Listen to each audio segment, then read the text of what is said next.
Hello dear learners, आप सभी का संसिद्धि यूट्यूब चैनल में स्वागत है। हम लोग क्लास 11 फिजिक्स पढ़ने वाले हैं और उसमें हम लोग चैप्टर नंबर फर्स्ट स्टार्ट करेंगे। तो बिना देरी किए हुए लक्ष्य की ओर आगे बढ़ते हैं। ध्यान देने वाली बात यह है कि चैप्टर नंबर फर्स्ट में लिखा हुआ है यूनिट्स एंड मेजरमेंट, यानी मात्रक और मापन आप लोग पढ़ेंगे 11th में, और ये आपके वार्षिक परीक्षा में 1 नंबर का आएगा। इसका मतलब ये नहीं होगा कि इसको हम लोग ऊपर ऊपर से पढ़ के फटाफट निकल जाएं और 1 नंबर लेकर चले आएं। आपको एग्जाम में मिल जाएगा, ठीक है। लेकिन इसको बहुत ध्यान से पढ़ना होगा। क्यों? क्योंकि ये जो आपका चैप्टर है बेटा, ये भौतिकी का बेस होगा, आधार होगा। और अगर हम लोग कहें आधार का भी आधार होगा, जिसको आप लोग बोलते हो कंक्रीट बेड, तो गलत नहीं होगा। जैसे आप लोगों ने देखा होगा, जब किसी घर की नींव पड़ती है तो उसके नीचे कंक्रीट बेड डाला जाता है, आधार को भी आधार प्रदान करने के लिए। तो ये आपके फिजिक्स का आधार होगा। जितना ही अच्छा आप इस चैप्टर को पढ़ लिए, उतनी गहरी समझ होगी आपकी भौतिकी में। क्लियर? अच्छा, अगर ये आधार का आधार है तो आप बताओगे सर हमने तो 9th में भी पढ़ा और 10th में भी पढ़ा, लेकिन ऐसा कुछ दिखा नहीं आधार का आधार। हाँ, वहाँ पे आपको जनरल साइंस पढ़ा दिया गया, फिजिक्स, केमिस्ट्री और जो बायोलॉजी था, तीनों को एक ही में पढ़ा दिया गया और कुछ समझ विकसित करने के लिए। लेकिन अब आपको यहाँ डेप्थ में पढ़ना होगा, तो इसके लिए चैप्टर नंबर फर्स्ट को बहुत डिटेल में पढ़ना होगा, ध्यान से। चलिए स्टार्ट करते हैं हम लोग। चैप्टर का नाम आप लोग लिख लीजिएगा, फर्स्ट यूनिट्स एंड मेजरमेंट, यानी मात्रक और मापन। ध्यान देना, सबसे पहला कॉन्सेप्ट इसमें हम लोग पढ़ने वाले हैं फिजिकल क्वांटिटीज, यानी कि भौतिक राशि। पहले इसको समझाता हूँ, फिर परिभाषा की तरफ लेकर आएंगे आपको, है ना। मैंने पहले लिख दिया है ताकि टाइम आप लोगों का बचे। ध्यान देना, फिजिकल क्वांटिटीज होती क्या है।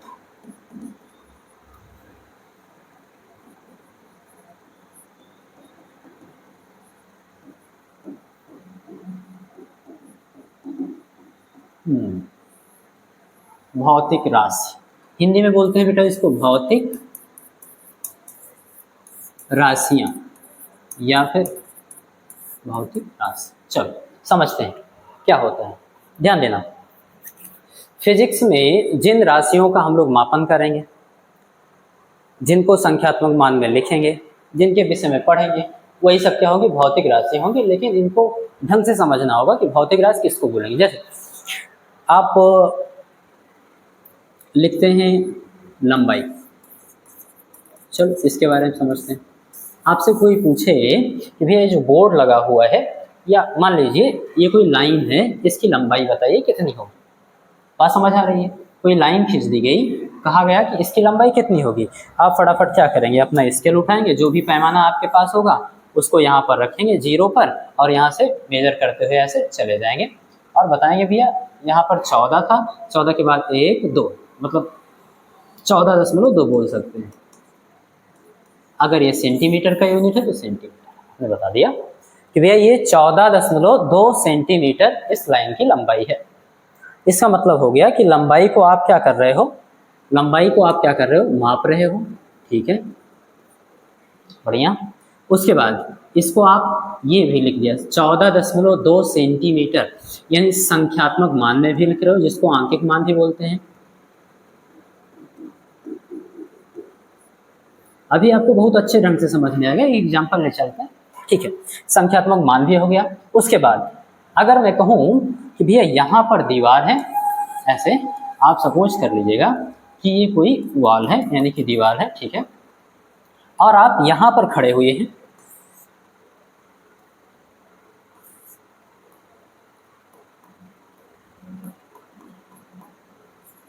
ठीक है, यहाँ पर आप खड़े हुए हैं, आपके पास ऐसा कोई स्केल नहीं है, ये पैमाना कोई नहीं है कि आप अपने से दीवार की दूरी माप पाओ।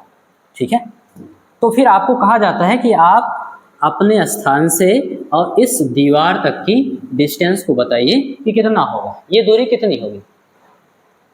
तो आप बताएंगे, एक तरीका है, हम लोग क्या बोलेंगे, अपने मुंह से यहाँ से ऐसे ध्वनि निकालेंगे और ये ध्वनि जाएगी, टकराएगी और टकरा के फिर वापस आएगी। ठीक है, तो यहाँ से उसको जाने में लगा समय और फिर आने में लगा समय। बात समझ में आ रही है? और ध्वनि की चाल आपको पता ही है वही। ठीक है, यहाँ पर हम लगा देंगे चाल बराबर दूरी बटे समय। ओके, और दूरी को मान लीजिए डी। अभी मैं कोई चीज़ समझा, अभी मैं आपको चाल, दूरी, समय ये सब नहीं समझा रहा हूँ, बस आपको भौतिक राज के बारे में समझा रहा हूँ। तो अगर कोई फार्मूला मैंने लिख दिया है तो उसको आप समझ लेना, अगर पहली बार पढ़ रहे हो तो, कि हाँ ठीक है, आगे हम लोग पढ़ेंगे उस फार्मूले के बारे में। आपको मेन कॉन्सेप्ट क्या समझना है कि भौतिक राज को हम लोग मापते कैसे हैं। अभी आपको माप के दिखाया गया कि आपके पास कोई मापक यंत्र था, आपने रखा और बता दिया। दूसरा तरीका समझा रहा हूँ कि कैसे मापोगे। तो आपने एक सूत्र लगाया, चाल बराबर दूरी बटे समय, ठीक है। आपको चाहिए कि क्या चाहिए था, यहाँ से वहां तक की दूरी चाहिए थी, ठीक है। दूरी रोकना, समय भाग में इधर जाएगा गुणे में, तो आप बताओगे d is equal to t का यहाँ गुणा हो जाएगा v इंटू टी, ठीक। टाइम की जगह हम लोग क्या लिखेंगे भैया, एक मिनट, हाँ, दूरी यहाँ से वहां तक गया और फिर वहां से यहाँ तक आया। अगर एक तरफ की दूरी d है, ध्यान समझना, तो वहां से यहाँ तक की दूरी भी क्या हो जाएगी, d दूरी हो जाएगी, ठीक है। तो दूरी की जगह हम लोग क्या लिख देंगे भैया, 2 इंटू डी, क्या लिख देंगे, 2 इंटू डी। दूरी बराबर चाल इतना था, मान लो आने जाने दोनों में समय इतना लगा, ठीक है। हम लोग मान लेंगे कि जो टी समय है वो आने और जाने दोनों का समय है, ठीक है, जो आने में लगा और जाने में लगा, ओके। अब यहाँ से अगर दूरी निकालना होगा तो आसान है, 2 गुणे में उधर भेज देंगे भाग में, यानी d is equal to b into t by 2। यहाँ से भी दूरी निकल ली है। एक चीज ध्यान से समझना, आपने दूरी यहाँ भी निकाला, किससे, यंत्र से, ऐसे आपने रख दिया और यहाँ से आपने मेजर कर दिया।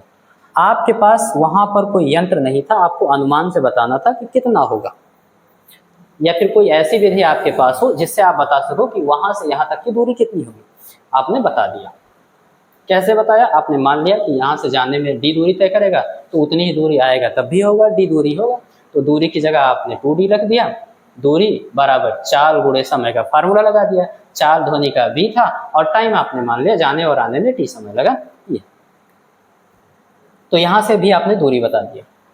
इन दोनों में डिफरेंस क्या था, इसको बोलते हैं बेटा प्रत्यक्ष। क्या बोलते हैं, प्रत्यक्ष, यानी डायरेक्ट आपने मापा, और इसको बोलेंगे अप्रत्यक्ष।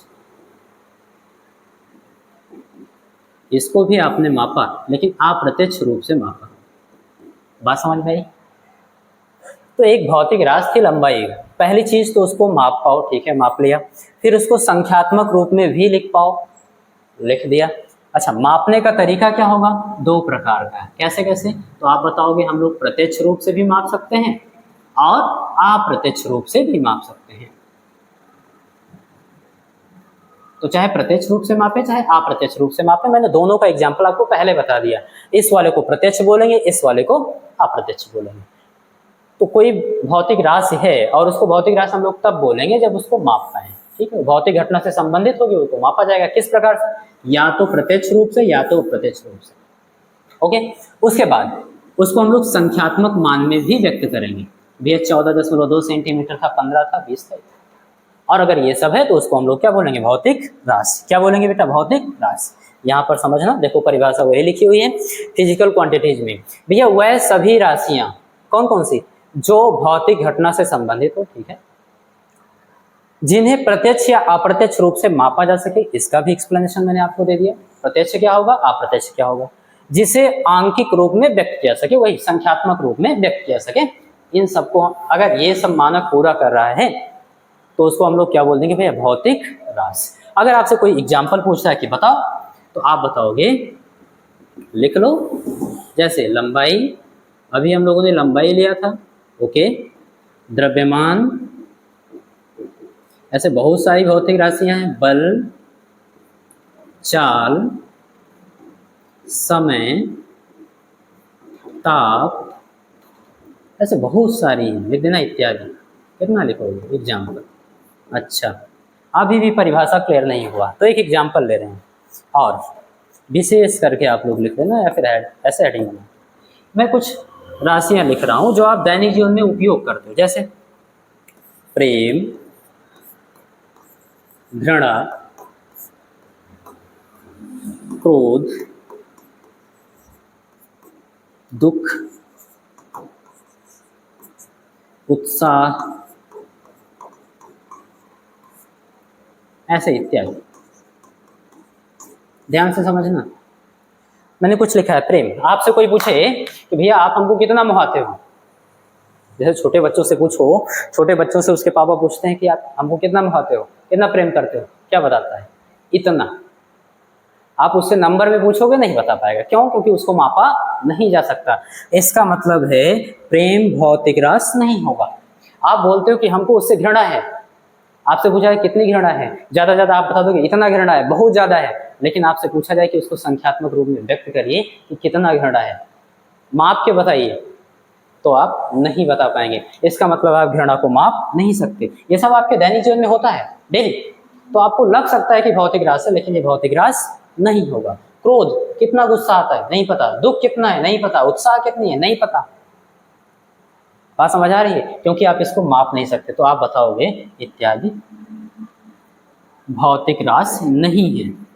इनको लिखना है कि ये सब भौतिक रास नहीं है, ये आपको लिखना है। ठीक है, अब बात करते हैं। मुझे लगता है कि आपको भौतिक रास समझ में आ गया होगा। अगर आपसे कोई पूछता है भौतिक रास किसे कहते हैं, सिंपल सी बात है, आप बोलेंगे क्या?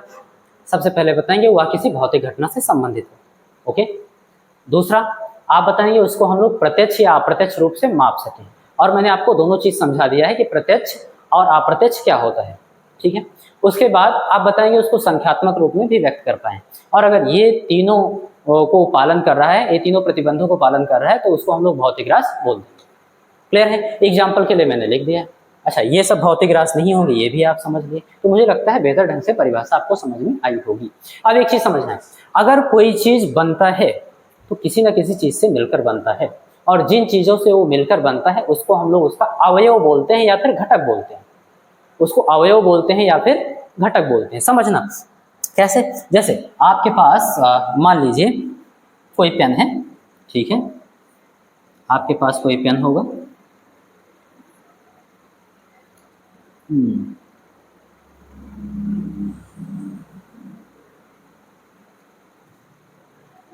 ठीक है, एक तो ये हो गया। अब इसमें बहुत सारे अवयव लगे हुए हैं, इसका कैप भी होगा यहाँ पर,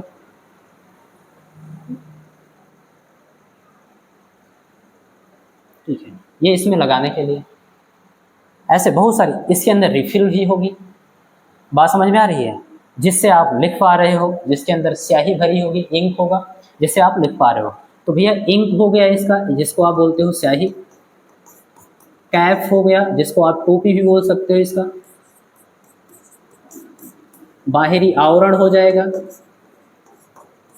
ये सब क्या होगा? इन सब चीजों से मिलकर आपका पेन या मार्कर बना हुआ है। ठीक है, इसलिए इन सब चीजों को हम लोग क्या बोलेंगे? इसके अवयव बोल देंगे। क्या बोल देंगे बेटा? अवयव बोल देंगे। इन सब को इसका क्या बोलेंगे भैया? अवयव, या फिर बोलेंगे घटक। क्या बोलेंगे? कंपोनेंट, यानी कि घटक। पर हमको ये सारी चीजें क्यों बता रहे हैं? ये समझने वाली बात। वो इसलिए कि जो भौतिक राशि होता है इसके भी कुछ कंपोनेंट होते हैं जिनसे आप उसको स्पष्ट रूप से समझ सकते हो। जैसे पूरे पेन को समझने के लिए आपको बताया गया कि भैया पेन क्या होता है, उसके अंदर रिफिल होती है, उसके आगे जो होता है कैप लगाने के लिए एक कैप होता है, उसको आगे की जो नीब होती है उसको सुरक्षित करने के लिए कैप लगाया जाता है। ठीक है, बहुत सारी चीज प्रचार करने के लिए उस पर कुछ ना कुछ चिपक या फिर स्टिकर लगा दिया जाता है। तो ये सारी चीज क्या हो गया? उसके अवयव हो गए। ये सारी चीज आप बता के पेन को डिफाइन कर सकते हैं किन किन चीजों से मिलकर बना हुआ है। ऐसे ही भौतिक राशियों के भी घटक होते हैं, तो इसके आपको कंपोनेंट पढ़ने होंगे। तो आप हेडिंग बना लेना, घटक।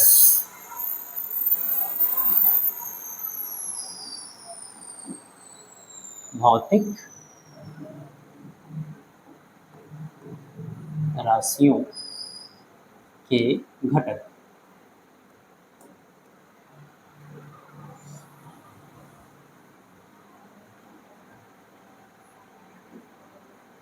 चलो भैया देख लेते हैं कौन कौन से घटक होते हैं। हाँ,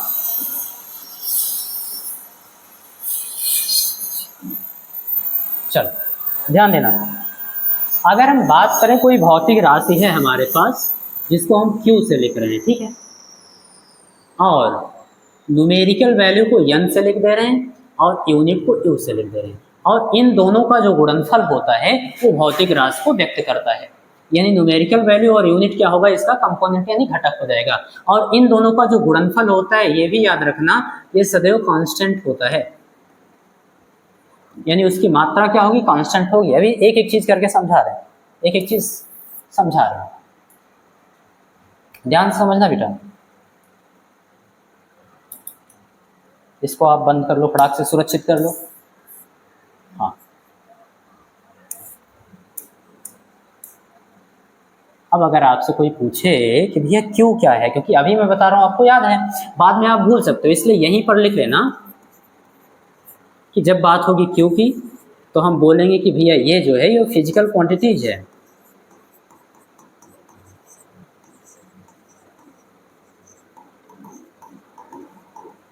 ठीक है, ये फिजिकल क्वांटिटीज हो गया। अगर बात हो रही एन क्या है, हाँ हिंदी में भी लिखते चलेंगे बेटा, फिजिकल क्वांटिटीज को बोलेंगे भौतिक राशियां।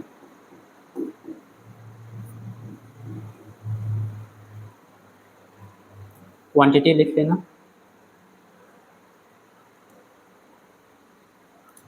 हाँ भैया फिजिकल क्वांटिटी यानी कि भौतिक राशि। ओके, भौतिक राशि, ठीक है भैया, कोई भौतिक राशि है। उसके बाद अगर हम बात करें एन, तो एन होगा बेटा आपका न्यूमेरिकल वैल्यू,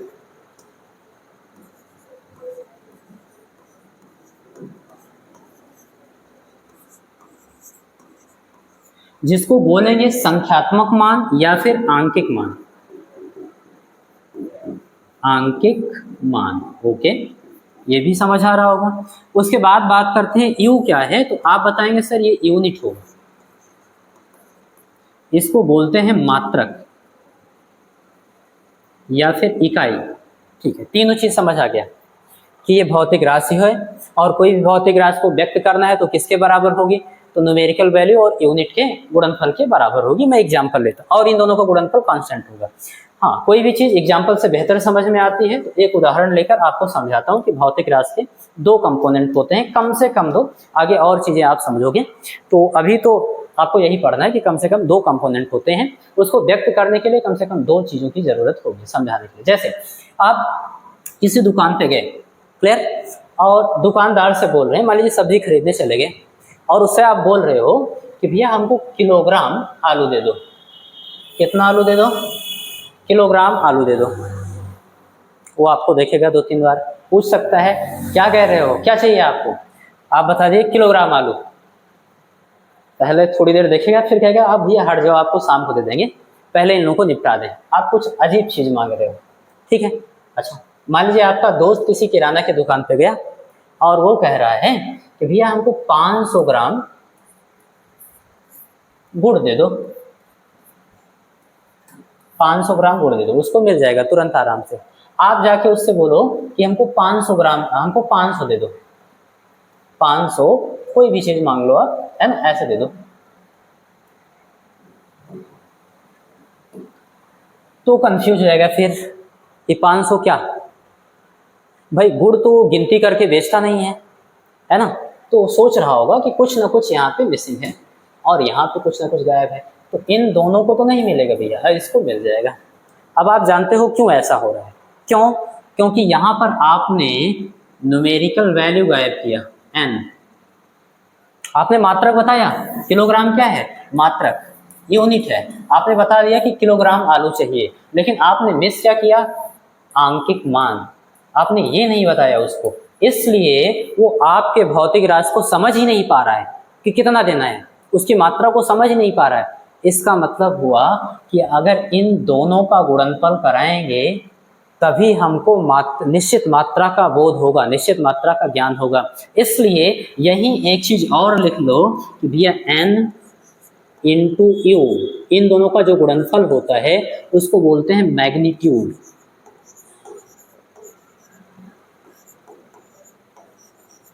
मैग्नीट्यूड का मतलब होता है मात्रा, अपनी भाषा में, साइंस की भाषा में परिमाण। भैया दो शब्द होता है, यहाँ पर थोड़ा सावधान होने की जरूरत है। हाँ, दो शब्द होता है, कौन कौन सा, एक तो होता है भैया परिणाम, परिणाम को इंग्लिश में बोलते हैं बेटा रिजल्ट, और हिंदी में इसका मतलब होता है फल। और दूसरा अभी मैंने आपको बताया परिमाण। परिमाण का मतलब मैग्नीट्यूड, जिसको आप अपनी भाषा में बोलोगे मात्रा। तो दोनों का मतलब समझ में आ रहा होगा। मात्रा का मतलब कितना, बात समझ में आ रही है? उसकी निश्चित मात्रा को प्रदर्शित करता है परिमाण, उस शब्द का प्रतिनिधित्व करता है। अगर हम बात करें फल, बोलते हैं ना ये काम करोगे तो ऐसा फल मिलेगा, मतलब ये रिजल्ट है। तो इन दोनों में विभेद बढ़िया से समझ लेना, क्योंकि ये बार बार आपको मिलने वाला है। जब भी बात होगी परिमाण की, आप समझ जाना कि न्यूमेरिकल वैल्यू और यूनिट, न्यूमेरिकल वैल्यू और यूनिट, इन दोनों का गुणनफल चाहिए आपको। बात समझ में आ रही है? तो इन दोनों के गुणनफल को हम लोग क्या बोलेंगे? मात्रा बोलेंगे, यानी परिमाण बोलेंगे, मैग्नीट्यूड बोलेंगे। और इनमें, इन दोनों में से कोई भी एक चीज गायब है तो उसके सही मात्रा का ज्ञान आपको नहीं हो पाएगा। जैसे ये परेशान था कि भैया किलोग्राम दे दो, आपने गायब कर दिया था न्यूमेरिकल वैल्यू, आंकिक मान, उसको समझ ही नहीं आ रहा था कितना चाहिए इसको आलू। ऐसे सिंपल सी बात है, यहाँ आपके पास न्यूमेरिकल वैल्यू थी लेकिन यूनिट गायब थी, मात्रा गायब था, इसलिए भी ये समझ नहीं पा रहा था कितना दे दे इसको, मतलब मात्रा का बोध उसको नहीं हो रहा था। तो सिंपल सी बात है, किसी भी भौतिक राशि को समझने के लिए, किसी भी भौतिक राशि को व्यक्त करने के लिए कम से कम दो घटकों की जरूरत होगी। और वो दो घटक कौन कौन से होंगे? न्यूमेरिकल वैल्यू, एन का मतलब न्यूमेरिकल वैल्यू, यू का मतलब यूनिट, एन का मतलब न्यूमेरिकल वैल्यू, यू का मतलब यूनिट, यानी कि आंकिक मान और मात्रा। इन दोनों के गुणनफल से ही पता चलेगा कि उस राशि का मात्रा कितना है। बात समझ में? और इन दोनों का गुणनफल होता क्या है भैया? कांस्टेंट। एक एक चीज समझते हैं। कांस्टेंट को बेटा हिंदी में बोलते हैं नियतांक, जिसका मतलब होता है नियत, ऐसे समझ लो, शाब्दिक अर्थ से समझ लो, नियत अंक। ध्यान समझना, नियत का मतलब आप समझोगे अपरिवर्तित अंक या मात्रा। अंक का मतलब उसके मात्रा से समझ जाना। बात समझ में आ रही? अपरिवर्तित मात्रा होगी, यानी आज से याद रखना, नियतांक का मतलब अपरिवर्तित, जो नहीं बदल रहा है उसको हम लोग क्या बोलेंगे? नियतांक बोलेंगे। इंग्लिश में उसी को क्या बोलते हैं? कांस्टेंट बोलते हैं। क्या बोलते हैं? कांस्टेंट बोलते हैं। यानी इन दोनों का गुणनफल जो होता है वो बदलेगा ही नहीं, इन दोनों का गुणनफल बदलेगा नहीं। तो यहाँ से दो चीजें लिख सकते हो।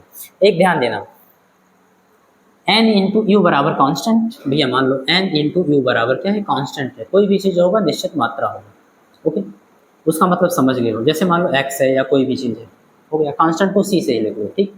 अब ध्यान देना, u क्या है? गुणे में है, उधर जाएगा भाग में, या फिर n इधर गुणे में है तो n को भेजेंगे तो उधर वो भी भाग में जाएगा, किसी एक को भेज दो। तो मैं अगर n को रोकूं तो उधर c बटे u ऐसे हो जाएगा। ये क्या बता रहे हो? इसको तो हम पहले से जानते हैं, कोई बात नहीं, थोड़ा सा धैर्य रखो और अच्छा समझ में आएगा। c अगर कांस्टेंट है, मान लो c की वैल्यू 5 है, 10 है, कुछ है, तो n का मान भैया इस पे तो निर्भर ही नहीं करेगा। क्यों? क्योंकि ये तो ना बढ़ेगा और ना ही घटेगा। इसकी जो वैल्यू है, c की जो वैल्यू है, ना तो बढ़ेगी और ना ही घटेगी। इसका मतलब n का वैल्यू उस पर निर्भर नहीं करेगा। बात समझ आ रही है? n की वैल्यू उस पर निर्भर नहीं करेगी, ओके। फिर अगर मात्रक बढ़ाते हो, यानी बड़ा करते हो, जैसे मात्रक छोटा होता है, सेंटीमीटर में मापते हो, फिर उसी को इंच में मापने लगते हो, उसी को मीटर में मापते हो, फीट में मापते हो, तो मात्रक बड़ा हो सकता है। तो जब मात्रक बड़ा होगा तो याद ये रखना है कि आंकिक मान कम होगा, और जब मात्रक छोटा होगा तो आंकिक मान ज्यादा होगा। इसको हम लोग बोलते हैं n is inversely proportional u।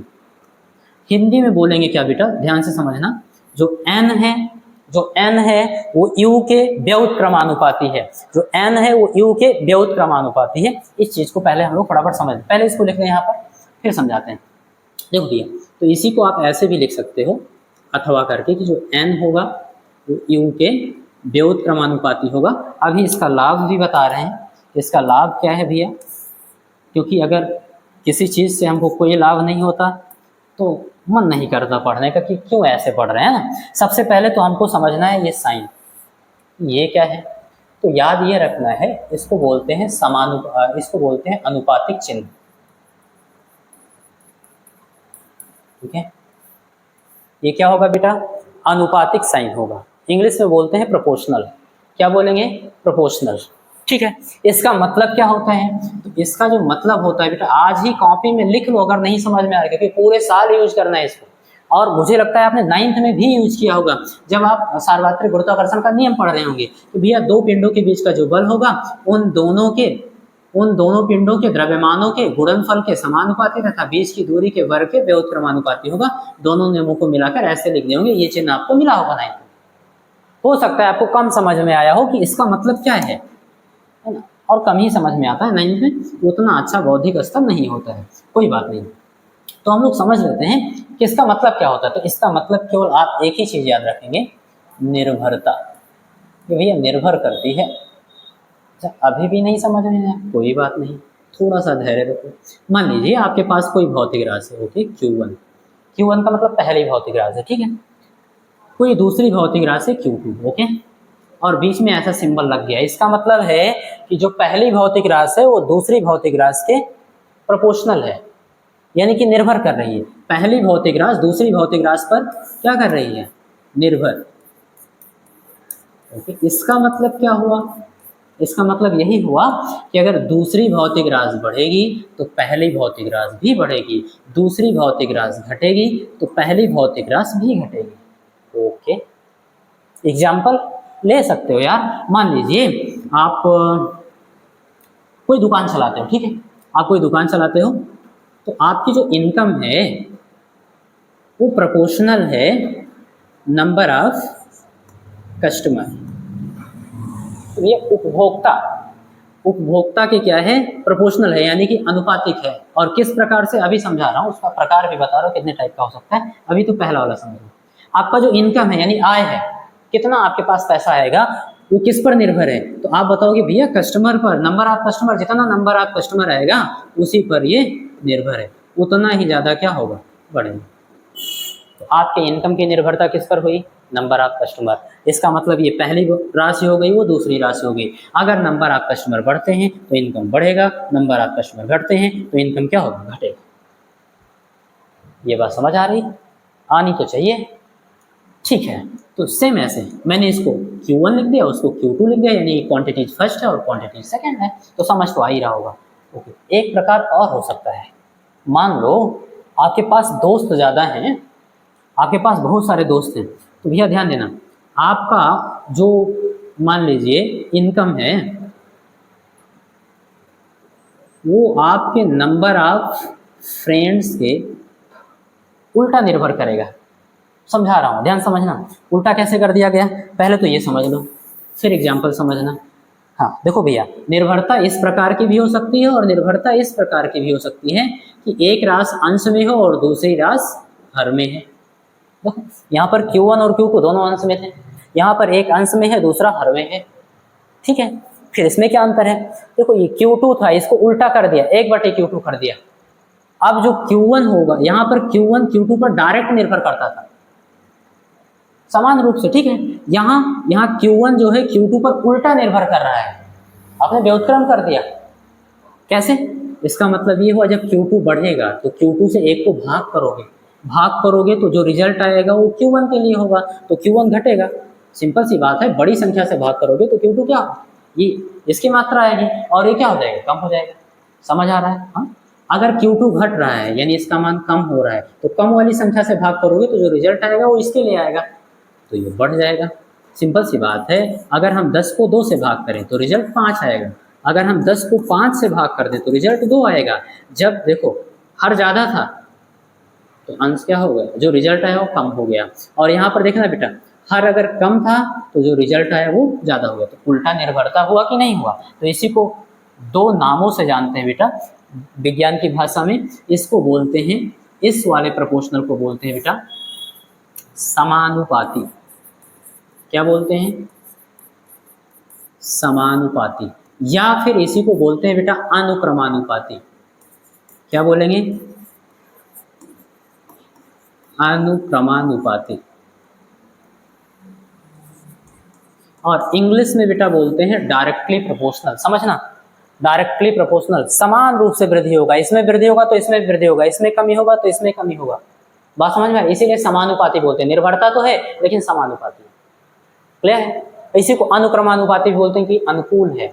बात समझ में आ रही, ये बढ़ेगा तो ये भी बढ़ेगा, ये घटेगा तो ये भी घटेगा। अपने हिसाब से याद कर सकते हो कि ये समानुपाती। अच्छा, डायरेक्ट निर्भर करता है इसलिए डायरेक्टली प्रोपोर्शनल। यहाँ पर भैया उल्टा निर्भर कर रहा है, व्युत्क्रम, इसीलिए इसको बोलेंगे यहाँ पर व्युत्क्रमानुपाती। क्या बोलेंगे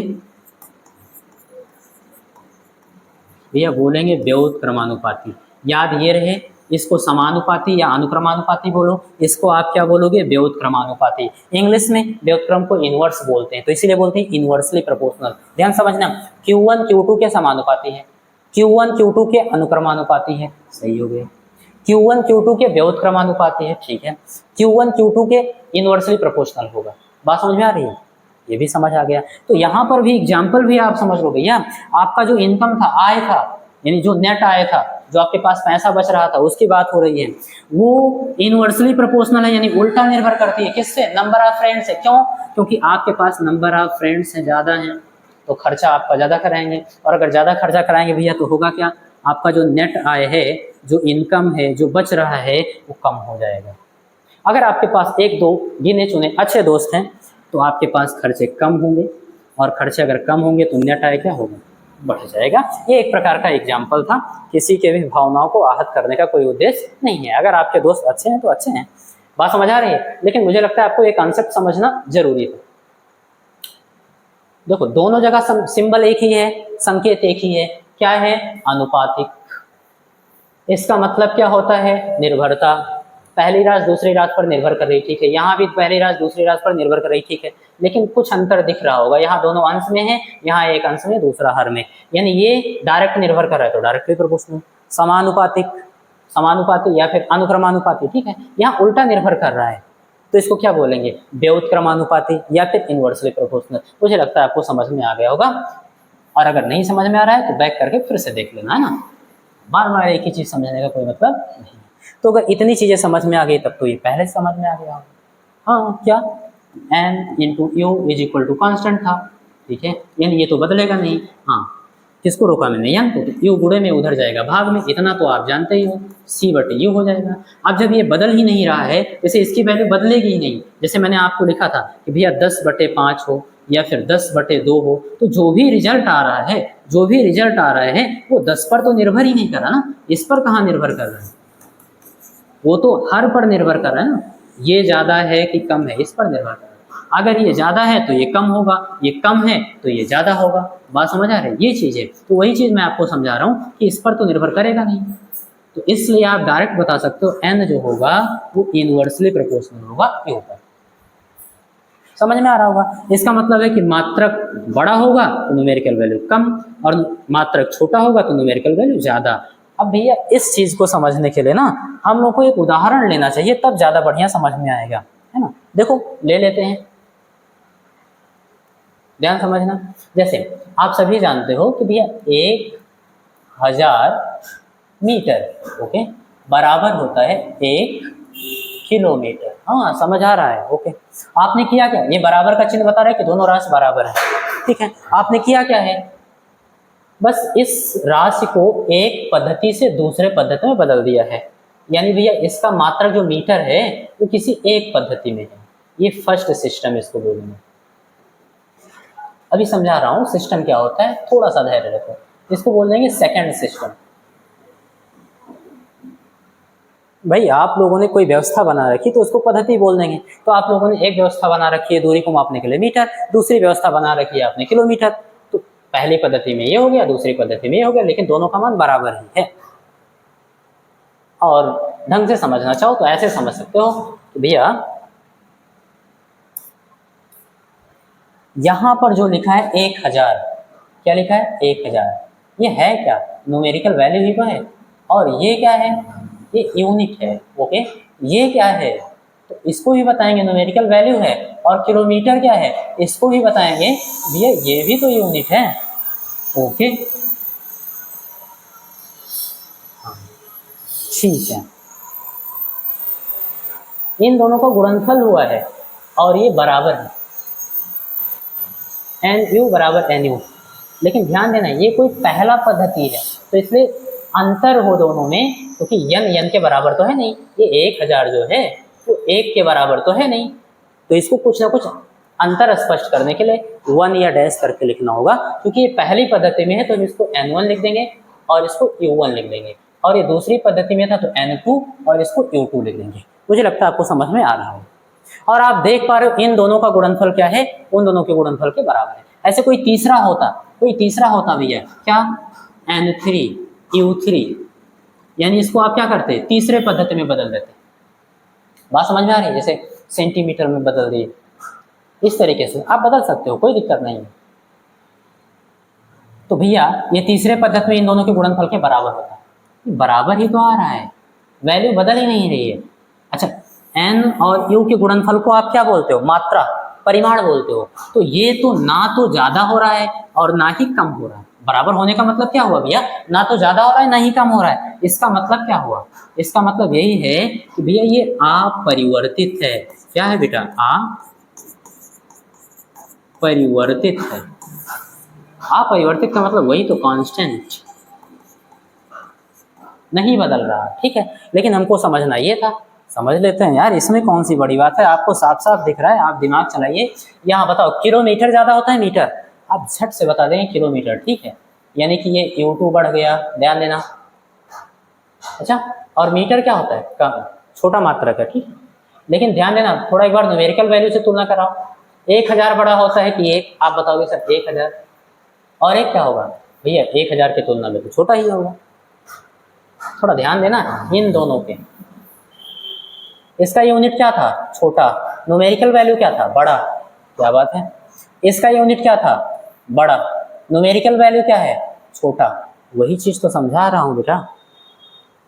और यहां से एक महत्वपूर्ण बात ये निकल कर आती है, जो आप लोग ज्यादातर एग्जाम में कंफ्यूज होते हो। क्या, हाँ इसको लिखा रहने दो ताकि आप एनालिसिस कर पाओ किस बारे में बात चल रही है। ध्यान देना, सबसे ज़्यादा कंफ्यूजन होती है, जैसे किसी ने बता दिया कि 1 न्यूटन बराबर 10⁵ डाइन, ठीक है भैया। ध्यान देना, ये बल का मात्रक है एसआई पद्धति, और एसआई में, और ये जो है वो सीजीएस। अच्छा, अब ये एसआई और सीजीएस क्या होता है, कुछ नहीं यार, अभी आगे पढ़ेंगे। मान लो ये सिस्टम फर्स्ट है और इसको मान लेना सिस्टम सेकंड है, बस कुल मिला के बराबर है, ठीक है। ये N1 हो गया, ये U1 हो गया, ये N2 हो गया और U2 हो गया। इसको हम लोग अभी आगे पढ़ लेंगे। इसको बस यही मान लो कि ये सेकंड सिस्टम है और ये फर्स्ट सिस्टम है, इसको नाम हटाइए दो, बस दोनों ही बल के मात्रक है, ओके। नया क्या बता रहे हैं इसमें, वही चीज़ तो बता रहे हैं, वही चीज़ तो समझाने वाले हैं। भैया ये मात्रक कम होता है तो न्यूमेरिकल वैल्यू देखो ज़्यादा है, 10⁵ ज़्यादा है। न्यूमेरिकल यहाँ पर देखो यूनिट न्यूटन बड़ा होता है तो न्यूमेरिकल वैल्यू कम है, ठीक है। लेकिन आपको एक एग्जाम में कन्फ्यूजन ये होती है कि 10⁵ था कि 10⁻⁻5 था, इसमें ज़्यादा आपको दिक्कत होती है। जैसे 1 जूल बराबर, ध्यान देना बेटा, 1 जूल बराबर 10⁻7 अर्ग, ठीक है। 1 जूल बराबर 10⁻7 अर्ग होता है। तो यहाँ -7 होगा कि +7 होगा, ठीक है, अभी याद है, ठीक है। लेकिन एग्जाम टाइम में ऐसा होता है, तो उसका तरीका मैं आपको समझा रहा हूँ यहाँ पर कि कभी भी अब गलती होगी ही नहीं, क्योंकि आपके पास ये है। अब आप जानते हो कि न्यूमेरिकल वैल्यू इसका कम होना चाहिए, क्यों, क्योंकि मात्रक क्या है, बड़ा है, और अगर मात्रक बड़ा है तो इसको कम होना चाहिए, यानी 1 छोटा होना चाहिए उससे। और अगर आपने माइनस लगा दिया 10⁻⁻5, तो इसका एनालिसिस करना थोड़ा। 10⁻⁻5 का मतलब होगा बेटा 1/10⁻+5, क्यों, क्योंकि इस संख्या को आप हर मिलाओगे तो उसके घात का चिन्ह बदल जाएगा, माइनस का प्लस हो गया, ठीक है। और 10⁻+5 का मतलब 1 के पीछे 5 जीरो, ओके, 1 2 3 4 5, ओके। और इसको भाग करने का मतलब होगा 1 2 3 4 5, ये 5 अंक के बाद 10 वालों। बताओ ये 1 से बड़ा है कि 1 से छोटा है, तो आप बताएंगे सर ये तो 1 से छोटा है, और 1 से छोटा ये हो नहीं सकता। क्यों नहीं हो सकता, क्योंकि यहाँ पर 1 छोटा होना चाहिए। न्यूमेरिकल वैल्यू इसका क्या है, ये आंकिक मान इसका क्या है, ज़्यादा, तो एक न्यूमेरिकल वैल्यू क्या होना चाहिए, छोटा होना चाहिए। और इसका यूनिट क्या है भैया, छोटा है, तो इसका आंकिक मान बड़ा होना चाहिए, छोटा नहीं होना चाहिए। इसीलिए आप कहेंगे कि भैया एग्जाम में अब हम कभी नहीं भूलेंगे कि यहाँ माइनस लगाना है कि प्लस लगाना है, क्योंकि हमको पता कर लेना है कि इससे छोटा है कि बड़ा है। बड़ा रखना है तो प्लस लगाएंगे, छोटा रखना है तो माइनस। जैसे उल्टा कोई पूछ ले कि भैया 1 डाइन बराबर कितना न्यूटन होगा, आसान है, 1 से तो हम गुणा करा ही सकते हैं, तो 1 और डाइन को रोकना, 10⁵ गुणे में इधर जाएगा भाग में, 10⁵5 इधर गुणे में तो इधर आएगा भाग में। तो आप कहेंगे सर 1/10⁵5, क्या हो जाएगा, न्यूटन बराबर 1 डाइन। ओके, 10 की घात +5 है, अंश में ले जाओगे 10 की घात -5 बराबर 1 डाइन। अब देखना भैया, यहाँ पर आप बता सकते हो क्या कि भैया मात्रक छोटा था तो आंकिक मान बड़ा होना चाहिए, यहाँ मात्रक बड़ा है तो आंकिक मान छोटा होना चाहिए। तो 1 से छोटा करना है तो यहाँ घात में माइनस होना जरूरी है, जो कि है। तो मुझे लगता है इसका फायदा आपको समझ में आया होगा। अब आप कभी भी नहीं बोलोगे कि 10 टू द पावर प्लस होगा कि 10 टू द पावर जो है माइनस में होगा। इसका उपयोग करके तो इसका लाभ आपको पता चल गया। अब इसी को एक प्रकार से ऐसे लिख सकते हो क्या, भैया n1 इंटू u1 बराबर n2 इंटू u3 बराबर u2 बराबर n3 इंटू u3। ऐसे आप जितना मन करे उतना लिखते चले जाओ, इसका भी काम लगेगा आगे जब हम लोग डायमेंशनल एनालिसिस पढ़ेंगे, यानी कि विमीय विश्लेषण पढ़ेंगे। ठीक है, चलो फटाफट लिख लेते हैं। तो यहीं से जो आपको पहले समझा चुके हैं, क्या आप कहोगे कि इसको ऐसे लिखिए n इंटू यू बराबर कांस्टेंट, या फिर n को रोक लो u को भेज दो, तो यानी n क्या होगा, u पर व्युत्क्रमानुपाती होगा, और उसका मतलब आप जानते हो क्या होता है। या फिर इसी को हम लोग लिख सकते हैं भैया n1 u1 ओके बराबर n2 इंटू u2, ऐसे बराबर करते चले जाओ मन के जितना, और ये क्या होता है, कांस्टेंट ही होता है। मुझे लगता है कि अब आपको भौतिक राशि के घटक अच्छे से समझ में आ गए होंगे। एक बार मैं फटाफट समझा देता हूँ, ध्यान समझना। भौतिक घटक के कम से कम भौतिक राशियों के कम से कम 2 घटक कौन कौन से, आंकिक मान और मात्रक। इन दोनों का गुणनफल क्या होता है, हमेशा नियत होता है, यानी बदलता ही नहीं है। अगर हमेशा नियत होता है तो एक पद्धति से दूसरे पद्धति में बदलेंगे, यानी n1 u1 बराबर n2 u2 बराबर n3 u3, तो बराबर ही रहेगा, कभी बदलेगा नहीं। क्यों, क्योंकि n और u के गुणनफल को हम लोग मात्रा बोलते हैं, परिमाण बोलते हैं, और वो कांस्टेंट रहेगा। तो इतना तो समझ आ गया। और इसी को अगर n इंटू यू बराबर कांस्टेंट रखना, यानी कि मात्रक हमेशा नियत रहेगा, वो बदलेगा नहीं, तो u को भेज दो या n को भेज दो, किसी एक को भेज दो। तो मैंने u गुणे में था उधर भेज दिया, भाग में हो गया, तो कांस्टेंट पर तो n निर्भर नहीं करेगा, इसका मतलब u के व्युत्क्रमानुपाती हो जाएगा, ऐसे लिख दिया। अच्छा, q n u ये सब है क्या, तो q को आप लोग शॉर्ट में लिखे हो, जबकि इसका पूरा विस्तृत रूप क्या होगा, फिजिकल क्वांटिटी यानी कि भौतिक राशि हो जाएगा। ओके, n क्या होगा, न्यूमेरिकल वैल्यू यानी कि आंकिक मान। u क्या होगा बेटा, मात्रक हो जाएगा। n इंटू यू क्या होगा, मैग्नीट्यूड यानी कि परिमाण। मुझे लगता है इससे बेहतर आपको क्या ही समझे हैं, तो समझ गए होंगे ना। आगे चल रहे हैं। हाँ भैया, अब एक एक चीज समझना है कि सर जो आपने यहाँ पर लिख दिया, क्या लिखा, भौतिक राशि, इसको तो आपने पहले समझा दिया था भैया, क्या कि वह राशियां, वह सभी राशियां जो भौतिक घटना से संबंधित हो, जिन्हें प्रत्यक्ष अथवा अप्रत्यक्ष रूप से माप सकें और जिनको संख्याओं में लिख सकें, उनको हम लोग भौतिक राशियां बोलेंगे, जैसे लंबाई, द्रव्यमान, बल, चाल, समय, ताप इत्यादि। अच्छा, प्रेम, घृणा, क्रोध, दुख, उत्साह, ये सब हम लोग फिजिक्स में नहीं पढ़ने वाले। क्यों, क्योंकि इसको माप नहीं सकते। ये तो समझा दिए थे, लेकिन अभी यहाँ 2-4 लिखवा दिए, क्या, आंकिक मान, मात्रक, ये सब तो समझा है नहीं। अच्छा, परिमाण तो बता दिए भैया, क्या, न्यूमेरिकल वैल्यू और यूनिट के गुणनफल को। लेकिन जब हमको न्यूमेरिकल वैल्यू यानी आंकिक मान और मात्रक समझ में आएगा, तभी तो ये भी समझ में आएगा कि न्यूमेरिकल वैल्यू होता क्या है, मात्रक होता क्या है। तो बहुत आराम से समझो कि मात्रक होता क्या है। अगर हम बात करें मात्रक की, चलो भैया ध्यान से समझना। मान लो आपको मापना है किसी चीज को, मान लो द्रव्यमान को मापना है। गांव में आप लोगों ने देखा हो द्रव्यमान को मापते हैं, ठीक।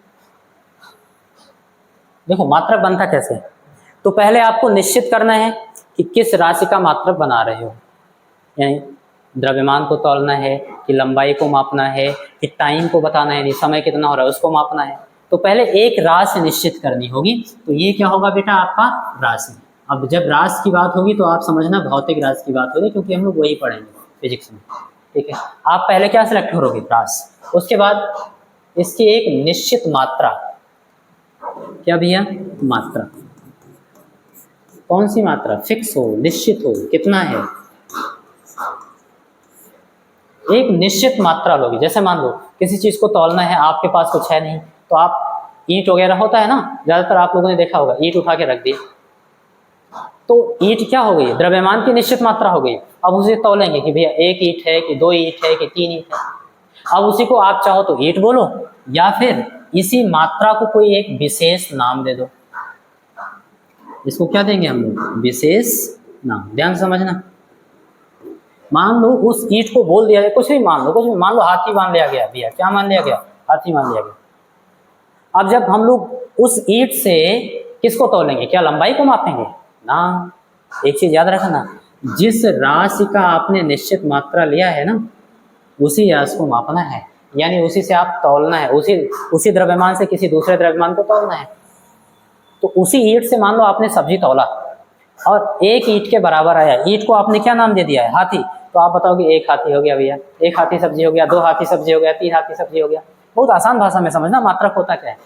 सबसे पहला स्टेप राशि सिलेक्ट करना है, दूसरा स्टेप उसका निश्चित मात्रा लेनी है, उसका कितना निश्चित मान है, और ये सर्वमान्य होना चाहिए। अभी इसके विशेष चीजें बताऊंगा क्या क्या होना चाहिए। सर्वमान्य का मतलब सबको दिखा दो, सब लोग मान जाए कि हाँ भैया ये एक मात्रक होगा, निश्चित मात्रक होगा, है निश्चित मात्रा होगी। ओके, उसको एक विशेष नाम देंगे और उसी से तौलेंगे। कोई भी चीज क्या होगा, तौलेंगे, मापेंगे।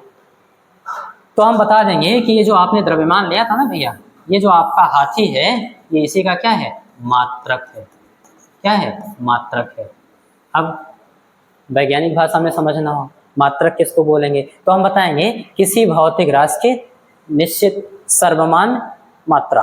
क्या बोलेंगे, किसी भौतिक राशि की निश्चित सर्वमान्य मात्रा। मतलब सर्वमान्य का मतलब सब लोगों ने मान रखा हो, सुस्पष्ट परिभाषा हो उसकी, यानी हर जगह सब लोग उसको डिफाइन कर पाए कि हाँ यही होगा। नहीं तो पता चले कि भैया आपका एक हाथी क्या है, 1 ईंट के बराबर है, किसी का एक हाथी 2 ईंट के बराबर हो, किसी का 3 ईंट के बराबर हो, ऐसा नहीं होना चाहिए। क्लियर। तो सर्वमान्य होना चाहिए, सर्वमान्य निश्चित मात्रा होनी चाहिए। और उससे हम लोग करते क्या हैं, तो उस भौतिक राशि की तुलना करते हैं। क्या करते हैं बेटा, तुलना करते हैं। जैसे एग्जाम्पल के लिए आपने क्या किया, किसी चीज को मापा और कितना आया, मान लो आपने सब्जी तौल रहे थे आप हाथी वाले मात्रक से अपने, तो आपने कहा 3 हाथी। याद रखना हाथी हाथी नहीं है, हाथी क्या है भैया, 1 ईंट के बराबर है, जिसको आपने विशेष नाम दे दिया था। ठीक है, ओके। तो 3 हाथी। उस सब्जी को मापने के लिए वो जो सब्जी थी वो आपके विशेष नाम जो आपने दिया था मात्रक, उसकी कितनी गुनी है, तो बताओगे सर 3 गुनी। कितनी गुनी है भैया, 3 गुनी। तो तुलना ही तो करा रहे हो यार। और ये क्या था, सब्जी था, यानी ये द्रव्यमान ही तो था। वही राशि को मापेंगे, उसी राशि को मापेंगे उस मात्रक से। तो आप बताओगे क्या, आपकी सब्जी क्या है, उस मात्रक की 3 गुनी है। अगर 4 हाथी होता 4 गुनी, 5 हाथी होता 5 गुनी। अपनी भाषा में समझो, कहीं 5 किलोग्राम लिखा है तो किलोग्राम क्या है भैया, ये मात्रक है। क्या है, मात्रक है। तो 1 किलोग्राम से अगर हम तुलना कराएं तो ये कितना लिखा है, तो आप बताएंगे सर ये 5 गुना है। क्या है, 5 गुना है। तो परिभाषा आपको समझ में आ गई होगी बड़े अच्छे तरीके से। मुझे लगता है मात्रक आपको समझ में आ गया। करना क्या है, सबसे पहले जिस भौतिक राशि को मापना है उसका एक निश्चित मात्रा लेना है, सब लोग को दिखा लेना है कि भैया सब लोग मान जाओ ये क्या होगा, निश्चित मात्रा है, फिक्स है। उसका परिभाषा देना होता है। क्लियर। और उस निश्चित मात्रा को हम लोग क्या करेंगे, एक विशेष नाम दे देंगे और बताएंगे कि यह उस भौतिक राशि का मात्रक है। क्यों, क्योंकि इसी से हम उसकी तुलना करेंगे कि 1 गुना है, 2 गुना है, 3 गुना है, 4 गुना है, कितना है।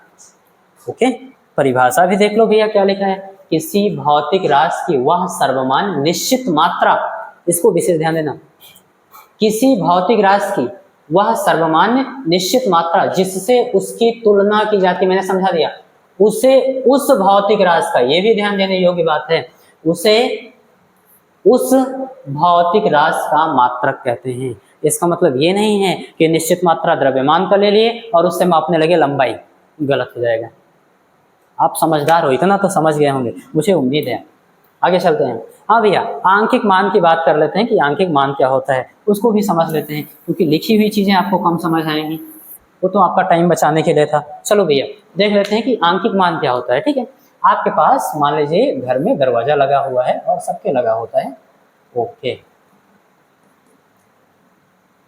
चलो ये दरवाजा हो गया। आपसे किसी ने पूछ लिया भैया आपके घर की जो दरवाजा है उसकी हाइट कितनी है, आपने बता दिया सर 7 फीट। कितना है, 7 फीट। ओके, 7 फीट है। हाँ, फीट क्या था, मात्रक। ठीक है, 7 का है, बताओगे आंकिक मान। ये तो हम समझ हो गए, विकसित समझ गए। तो आप बताओ ये जो आंकिक मान है ये बता क्या रहा है, ये आंकिक मान बता क्या रहा है। आप बताओगे इस दरवाजे को मापने के लिए आपका जो मात्रक है इसमें 7 बार सम्मिलित हुआ है। कितनी बार सम्मिलित हुआ है? 7 बार सम्मिलित हुआ है, क्योंकि इस दरवाजे को मापने के लिए आपके पास जो फिट होगा यहाँ से यहाँ तक, इसको आप ऐसे 7 बार, एक बार, फिर 2 बार, फिर 3 बार, फिर 4 बार, फिर 5 बार, फिर 6 बार और फिर 7 बार, 7 बार सम्मिलित हुआ है। यानी आप बताओगे किसी भौतिक राशि का, किसी भी निश्चित भौतिक राशि का जो मात्रा होती है यानी उसका जो आंकिक मान होता है वो यह बताता है कि उस राशि को मापने के लिए मात्रक कितनी बार प्रयोग में लाया गया। बात समझ में आ रही है? ये चीज, तो वही चीज यहाँ पर लिखा गया है, किसी भौतिक राशि का आंकिक मान यह प्रदर्शित करता है कि उस राशि में उसका मात्रक कितनी बार सम्मिलित है, कितनी बार सम्मिलित है। यहाँ क्या था भैया? वह सर्वमान्य निश्चित मात्रा, ये इंपॉर्टेंट था, निश्चित मात्रा, और इसको हम लोग उस भौतिक राशि का ही मात्रक कहेंगे, किसी दूसरे का मात्रक नहीं कहेंगे। कितनी बार सम्मिलित है, आसानी समझ में आ रहा होगा। अब ध्यान ये देना है कि भैया मापन क्या होता है, मापन क्या होता है, ये क्या होता है। आपने कहा कि उसको मापने के लिए 7 बार यूज हुआ है, तो मापन एक शब्द आ गया ना, उसको हम लोग को समझना चाहिए कि मापन होता क्या है। ओके, कोई बात नहीं, ध्यान समझना मापन क्या है। तो आप बताएंगे सर जो मापन है ना ये एक प्रक्रिया है। सब लोग जानते हैं प्रोसेस ही है। अच्छा, इसमें करते क्या है? जो मापन की प्रक्रिया है इसमें करते क्या है? तो आप बताओगे इसमें जो कोई दी हुई भौतिक राशि होती है, दी गई, अब शॉर्ट में लिख रहे हैं राशि, उसका मतलब समझोगे भौतिक राशि, जो दी गई राशि होती है ना उसके मात्रक से तुलना की जाती है। किससे बेटा? मात्रक से तुलना करते हैं, मात्रक से तुलना करते हैं। हो गया मापन। कोई पूछे मापन किसे कहेंगे, आप बताओगे एक प्रक्रिया है। कौन सी प्रक्रिया है? बताओगे जिसमें किसी दी हुई भौतिक राशि की उसके मात्रक से तुलना की जाती है। जैसे एग्जाम्पल बताइए, तो आप क्या बताएंगे? बोल दोगे जैसे मान लो हमको कोई लंबाई दिया हुआ था, कोई रॉड दिया हुआ था, कोई पूछा गया इसको मापो, हमने फीता रख दिया या जो भी हमारे पास इंस्ट्रूमेंट्स है, कोई भी उपकरण है जिससे हम माप रहे हैं, तो यहाँ से यहाँ तक मापेंगे और अगर निकल के आया भैया कि 8 मीटर है, कितना है भैया? 8 मीटर है, तो करते क्या है? मीटर क्या है? आप बताओगे इसका मात्रक है। क्या है इसका मात्रक है? अच्छा, मापे तो किए क्या? उसके मात्रक से इस लंबाई की तुलना की है। क्या किए? उस लंबाई की तुलना की है कि कितना गुना है, तो बताएंगे 8 गुना है। उसके मात्रक का 8 गुना है, क्योंकि 1 मीटर का क्या है? 8 गुना है। मुझे लगता है आपको मापन प्रक्रिया भी समझ आ गई होगी। और परिभाषा फटाफट आप देख ही लो। मेजरमेंट, मापन, वह प्रक्रिया जिसमें किसी भौतिक राशि की उसके मात्रक से तुलना की जाती है। क्या बेटा? उसके मात्रक से तुलना की जाती है, मापन करवाते हैं। इसको आप लोग रिवाइज करना, 1-2 बार पढ़ना, मुझे लगता है आपको अच्छे समझ में आएगा। वैसे मैं कोशिश कर रहा हूँ कि आपको यही समझ आ जाए और याद भी हो जाए। ठीक है, आपने पढ़ा क्या क्या? आप बताएंगे सर हम लोगों ने पढ़ लिया भौतिक राशियाँ आसान है, प्रत्यक्ष और अप्रत्यक्ष रूप से माप सकें, भौतिक घटना से संबंधित हो, उसके बाद इसको संख्यात्मक रूप में लिख पाएं। ओके, आपने क्या पढ़ा? भौतिक राशियों के घटक कौन कौन सा भी है। भौतिक राशि को समझने के लिए कम से कम आंकिक मान और मात्रक की जरूरत होगी, और इन दोनों के गुणनफल को ही हम लोग भौतिक राशि बोल देंगे। किसी भौतिक राशि को समझना है, इन दोनों का गुणनफल करा दो, और इन दोनों के गुणनफल को हम लोग एक चीज और बोलते हैं, क्या बोलते हैं? परिमाण। क्या बोलते हैं बेटा?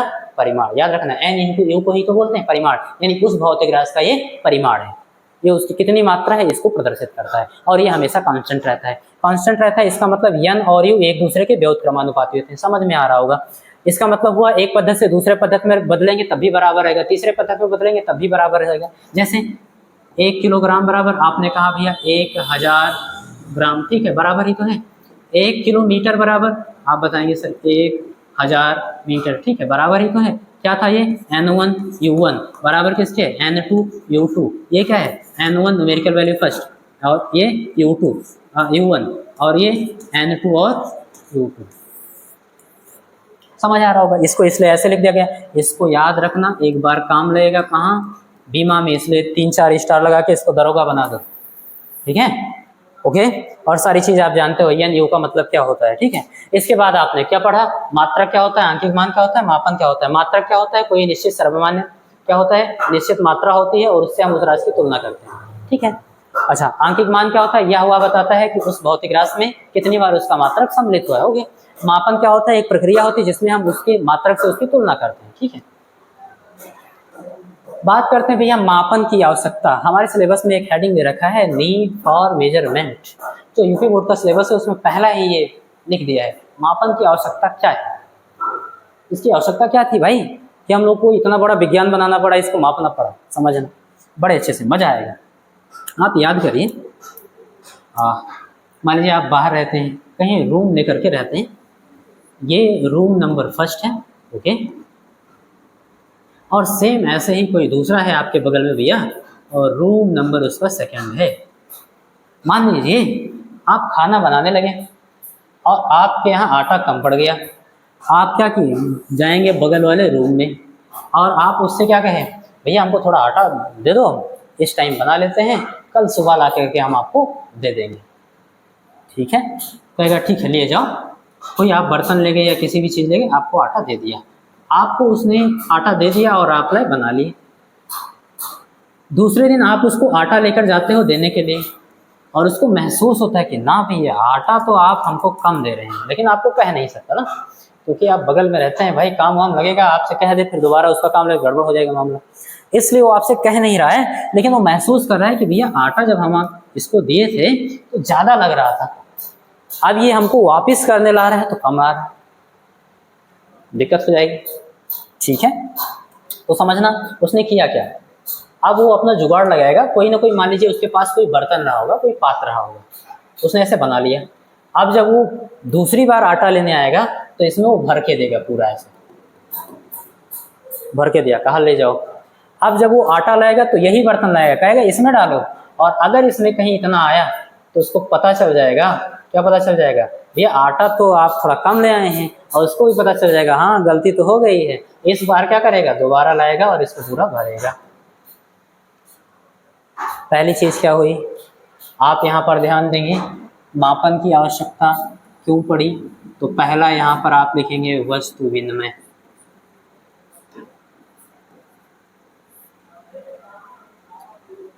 वस्तु विनिमय यानी वस्तुओं का आदान प्रदान जब होता है तो उसकी सटीकता के लिए, किसके लिए भैया, यहाँ से शुरू हुआ, दूसरा सटीकता या कह लो पारदर्शिता। बात समझ में आ रही है, किसी को ये ना लगे हमारा नुकसान हो रहा है, इसके लिए मापन की जरूरत स्टार्ट हुई। सबसे पहले क्या कि भैया अगर हम कोई वस्तु आपको दे रहे हैं, आप वस्तु हमको दे रहे हैं, ध्यान से समझना, पहले हमारे पास इतने सारे मात्रक नहीं थे। बात समझ आ रही है, हमारे पास क्या होता है, वस्तुओं का आदान प्रदान होता था, रुपया उपया ये सब प्रणाली नहीं थी कि हम आपको पैसा देंगे आप हमको ये वस्तु देंगे। आपके पास कोई वस्तु ज़्यादा है आप हमको दीजिए, हमारे पास दूसरा ही वस्तु ज़्यादा है तो हम आपको दे देंगे। जैसे सपोज करिए आपके पास आटा है, उसके पास चावल है, तो कहेगा भैया आप हमसे चावल ले लीजिए और आप हमको आटा दे दीजिए। लेकिन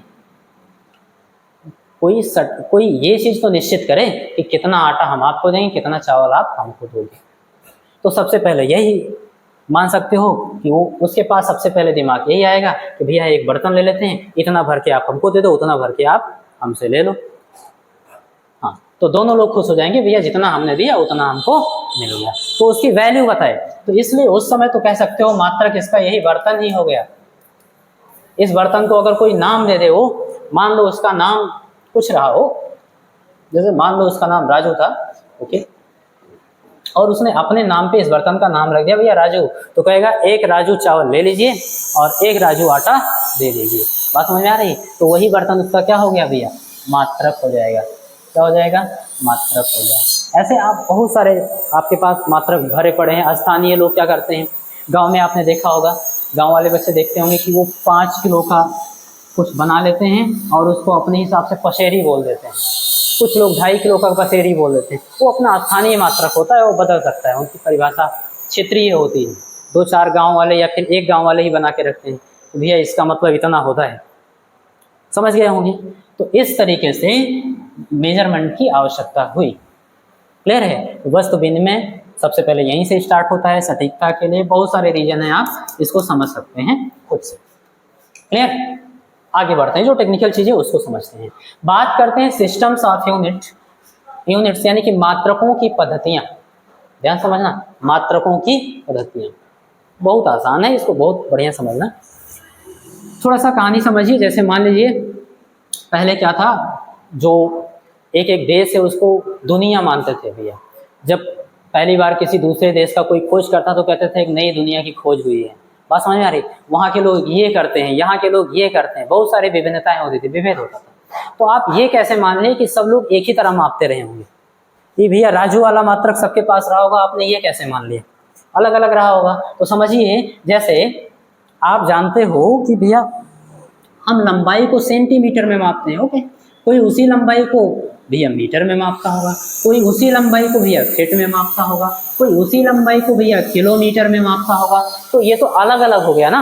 अब मान लीजिए ये सब अलग अलग हैं, ये सब क्या है? अलग अलग हैं, कोई एक दूसरे को नहीं जानता। अब यहाँ से कोई लोग यहाँ चला है, मान लीजिए कोई देश था जिसमें सेंटीमीटर से मापते थे, या कोई क्षेत्र था जिसमें सेंटीमीटर से मापते थे, और वो दूसरे क्षेत्र में आ गया जहाँ मीटर से मापा जाता है।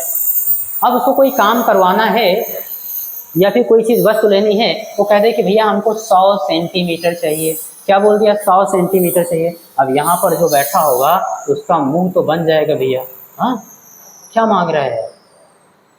लंबाई ही मांग रहा है, कुछ और मांग रहा है। क्यों? ऐसा क्यों हो रहा है? क्योंकि उसको इसके बारे में कुछ नहीं पता सेंटीमीटर क्या है।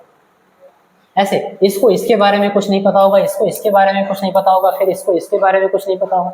यानी एक दूसरे के मात्रक में बहुत सारी विभिन्नताएं थी। तो धीरे धीरे जैसे ही तकनीकी बढ़ती गई, आप जानते हो पूरी दुनिया क्या हो गया? एक फैमिली हो गया, एक परिवार हो गया। यहाँ से लोग दूसरे देश में, दूसरे देश से लोग यहाँ आने लगे। अब सोचिए, यहाँ का इंजीनियर अगर वहाँ जाएगा और कहेगा कि भैया 1 सेंटीमीटर या 100 सेंटीमीटर आप पानी भर के ले आओ इस चीज़ में, दिमाग खराब हो जाएगा उसका, कहेगा हम 100 सेंटीमीटर जानते ही नहीं है। तो यहाँ का इंजीनियर क्या करेगा? पहले उसको सेंटीमीटर सिखाएगा कि फिर काम करवाएगा, दिक्कत हो जाएगी। ऐसे वहाँ का कोई डॉक्टर यहाँ आता है, किसी नर्स को बोल दिया भैया 5 ml, क्या करना? 5 ml दवा लीजिए और इसको लगाइए। अब उस नर्स को 5 ml पता ही नहीं होगा, क्योंकि उसने तो मिलीलीटर पढ़ ही नहीं रखा ना, मिलीलीटर उसको आता ही नहीं है। उसको तो मान लीजिए लीटर आता है, फिर क्या 1 लीटर सुई लगा देंगे? नहीं, दिक्कत हो जाएगी। तो इसलिए 1971 के आसपास, ध्यान से समझना बेटा, माप तौल को कंट्रोल करने वाला जो संस्था है, सबको इकट्ठा करता है। सारे देश के वैज्ञानिक इकट्ठा होते हैं, क्योंकि उनको भी प्रॉब्लम होने लगी, क्योंकि किसी देश के पास कोई टेक्नोलॉजी बढ़िया है और वो दूसरे देश को दे रहा है, दूसरा देश समझ ही नहीं पा रहा है। दूसरे देश के पास टेक्नोलॉजी बढ़िया है, वो तीसरे देश को दे रहा है, वो समझ नहीं पा रहा है। तो इस तरह से तो विकास अवरुद्ध हो जाएगा ना, मानवता का विकास होगा ही नहीं, रुक जाएगा। तो इसलिए माप तौल की पद्धति जो संस्था है, उसने क्या किया? डिसाइड किया कि भैया सब लोगों को बुलाओ और अब हम लोग एक मात्रक बनाएंगे। किसी एक राज्य को मापने के लिए एक मात्रक बनाएंगे जो सभी देशों के लिए होगा और सभी लोगों को मान्य करना होगा। तो सब लोगों को इकट्ठा करता है और फिर वहां पर एक SI यूनिट बनाता है। बात समझ में आ रही है? संक्षिप्त रूप इसका SI है। इसका पूरा मतलब होता है इंटरनेशनल स्टैंडर्ड सिस्टम, अंतरराष्ट्रीय मानक प्रणाली, या फिर मात्रकों की अंतरराष्ट्रीय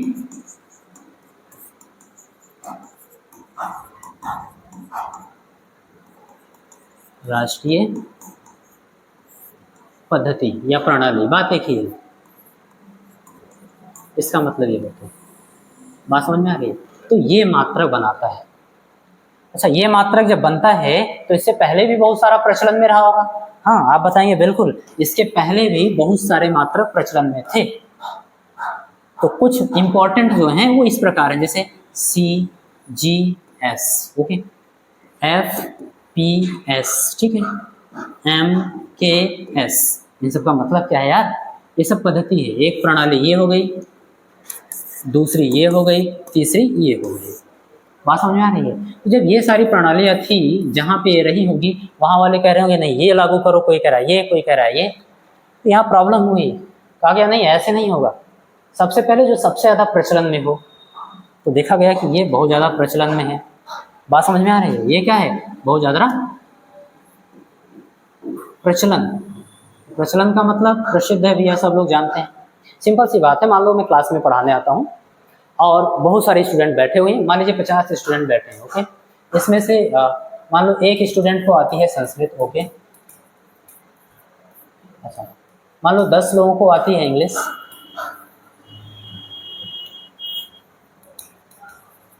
अच्छा, कुछ लोगों को आती है चाइनीज, कुछ लोगों को आती है हिंदी, बात समझ में आ रही है? जो बच गए उन सबको मान लो हिंदी आती है, बाकी सबको क्या आती है? हिंदी। ठीक है, मान लो 2 लोगों को चाइनीज आती है। ठीक, अब मैं अगर आपसे पूछूं कि मैं किस में लेक्चर लूँ, किस में पढ़ाऊँ आप लोगों को, तो संस्कृत वाला कहेगा सर संस्कृत में, इंग्लिश वाला कहेगा इंग्लिश में, चाइनीज वाला कहेगा चाइनीज में, हिंदी वाला कहेगा हिंदी में। तो मैं सबसे पहले ये देखूंगा कि किसकी संख्या ज़्यादा है, यानी कौन सी भाषा सर्वाधिक लोग जानते हैं। जाहिर सी बात है हिंदी। क्या बताएंगे आप लोग? हिंदी। सर हिंदी में, तो मैं हिंदी में पढ़ाना स्टार्ट कर दूंगा। और उसका रीजन भी ये होगा, क्यों? क्योंकि कम बच्चों का नुकसान होगा। और उन सबको बता दूंगा भैया आप हिंदी सीख लीजिए, या फिर आप वैकल्पिक टीचर ढूंढ लीजिए जो आपको संस्कृत में, इंग्लिश में या फिर चाइनीज में पढ़ा पाए। ये भी हो जाएगा। बात समझ में आ रही है? क्योंकि 2 लोगों को हिंदी सिखाना आसान है, 10 लोगों को हिंदी सिखाना आसान है, 1 लोग को हिंदी सिखाना। जो 40 या 45 लोग हैं उनको हिंदी से संस्कृत सिखाना या इंग्लिश सिखाना मुश्किल होगा। तो वही कहने का मतलब है कि उस समय सबसे ज्यादा प्रचलन में MK सिस्टम था, तो इसलिए इसको थोड़ी प्राथमिकता दी गई। दूसरी चीज ये देखा गया कि जिसका मानक आसान हो, भैया ध्यान देना यहाँ पर, मानक क्या हो? आसान हो। जैसे मैं आपसे कहूं कि 1 मीटर का मतलब जैसे मानक मानना हुआ, ऐसे कोई रैंडम आप मान लो, एक राजू था, जो कहाँ गया भैया राजू, ये इसका मानक मानना हो, मान लो उसमें अब किलोग्राम में उसको पता चल गया कितना आता है, तो मानक मान रहा है कि भैया एक जो राजू होगा वो हम मान लेते हैं कि 893.35 किलोग्राम के बराबर होगा। क्या बात है, इसने मानक मान लिया। समझना ध्यान से। अब मान लीजिए कोई पढ़ा लिखा व्यक्ति नहीं है, कोई मजदूर है, और ये प्रचलन में आ गया राजू। कोई गया सब्जी लेने, मान लो सब्जी वाले से कह रहा भैया हमको आधा राजू दे दो। क्या दे दो? आधा राजू दे दो। दिमाग खराब हो जाएगा उसका। मान लो कैलकुलेटर नहीं है तो इसका आधा करने का प्रयास करेगा। मान लो किसी तरीके से आधा कर भी लिया। कोई आ रहा है कह रहा भैया 1/4 राजू दे दो। कितना? 1/4 राजू दे दो, यानी इस बर्तन में जितना चावल या जितना कुछ भी आता था उसका 1/4 भाग दे दो। उसका और दिमाग खराब हो जाएगा, कहेगा जाओ हम बेचते ही नहीं, हमारे यहाँ नहीं है। ऐसा कहने का एक ही रीजन होगा, क्योंकि इस पर गुणा भाग जोड़ना घटाना क्या होगा? कठिन होगा। क्या होगा बेटा? कठिन होगा। तो इस बात पर भी ध्यान दिया गया कि भैया आसान हो, मानक क्या हो? मानक आसान हो। मानक का मतलब जो आपने माना था, स्टैंडर्ड लिया था, वो आसान हो। आसान का मतलब समझना, किसमें? 0 और 1 के रूप में हो। 0 और 1 के रूप में। देखो क्यों? कहीं पे लिखा है, आपको क्या दिया गया कि भैया 1 किलोग्राम को मान लिया गया 1000 मीटर। अब उस सब्जी वाले से कोई कहे आधा किलोग्राम दे दो, अरे ग्राम, ठीक है भैया, 1 किलोग्राम को 1000 ग्राम। अब आप उससे कोई कहे भैया आधा किलोग्राम कर दो, तुरंत आधा कर देगा, कहेगा भैया 500 ग्राम दे दो इसको। इसका भी आधा कहेगा, कहेगा ठीक है कोई बात नहीं 250 ग्राम कर दो। बात समझ आ रही है? तो ये बात ध्यान रखना जरूरी है। अगर हम बहुत ऊंचे पद पर हैं तो कमजोरों को ध्यान में रखकर चलेंगे कि उनके लिए भी लाभदायक हो। इसलिए जब भी मानक माना जाता है तो इस बात का ध्यान रखा जाता है कि उस पर संक्रियाएं आसान हो। संक्रियाएं का मतलब हुआ जोड़ना, घटाना, गुणा और भाग। ये संक्रियाएं, जो प्रारंभिक संक्रियाएं हैं, ये आसान हो ताकि आम आदमी भी इसका उपयोग कर पाए। क्लियर? इसको दार्शनिक प्रणाली भी बोलते हैं। अभी 10 की घातों में इसको लिखा जाएगा, आगे आपको समझाएंगे। ऐसे बहुत सारे रीजन थे सेलेक्ट करने के, तो सबसे ज्यादा देखा गया भैया कि ये वाला क्या है? आसान। आसान भी है, प्रचलन में भी है, बहुत सारी खूबियां थी। तो कहा क्या गया, ये वाला जो सिस्टम बनाया गया तो यम के यश को ही थोड़ा बहुत सुधार के ऐसा ही बना दिया गया। मुझे लगता है आपको कहानी समझ में आ गई होगी। अब मात्रकों की पद्धति में एक एक को हम लोग अलग से पढ़ लेते हैं ताकि बढ़िया से समझ में आए और इसका मतलब भी हम समझ पाए क्या होता है। फटाफट समझना। देखो भाई, बोलेंगे कि इधर आप लिख लीजिएगा, ऐसे शॉर्ट में समझा दे रहे हैं।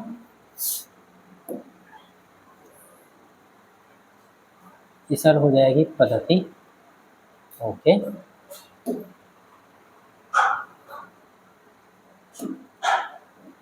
और